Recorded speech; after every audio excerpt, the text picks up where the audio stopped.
I'm 25 years old. I'm getting money from my father who recently passed away. It's going to be over $200,000. I'm not the best in money management. I've heard the saying, it takes money to make money.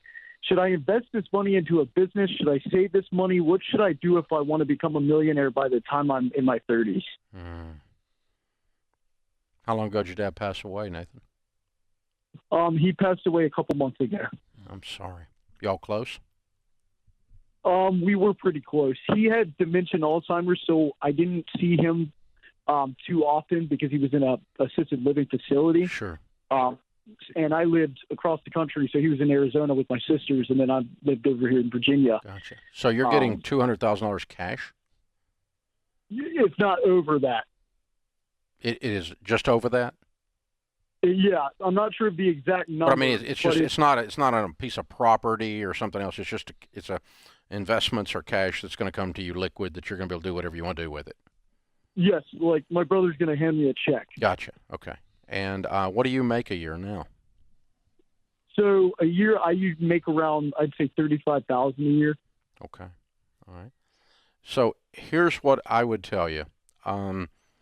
You're calling very, very wisely to start to gather some wisdom about something you don't know anything about. You have never driven a car before, and someone just gave you car keys, right? Correct. And you go, well, I hear these things go fast. Yeah. Right? Yeah. And so, Right. and yet if you remember the first time you got behind the wheel of a car, it was both freeing because you could now go places and control your own destiny, and it was terrifying. And if you don't have both of those feelings with this process, you're not wise. Right. Okay? So I'll start with, it takes money to make money is not a true statement. That's a statement that broke people say as an excuse to not become broke people. Can you make money using money? Sure. But actually, the vast majority of people who build wealth do not build it because someone handed them $200,000. They build it because of their habits and their character. Okay. So that's you. So here's what we're going to do. We're going to number one, I'd tell you to do is just slow way down.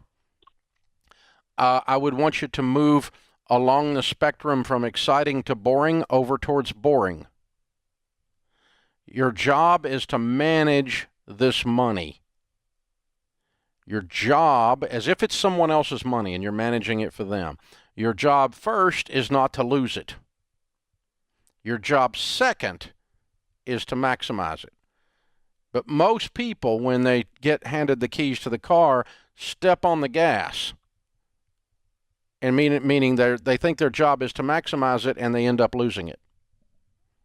So people that end up in your situation get money lose it very often because they make the mistake of they think it has to be exciting, it has to be sexy, it has to be wild, it has to be crazy, because if I don't maximize it, I'm doing something wrong. It takes money to make money. We all know that, and so I'm going to invest it over here, and I'm going to do this, and I'm going to do that, and I'm going to do this.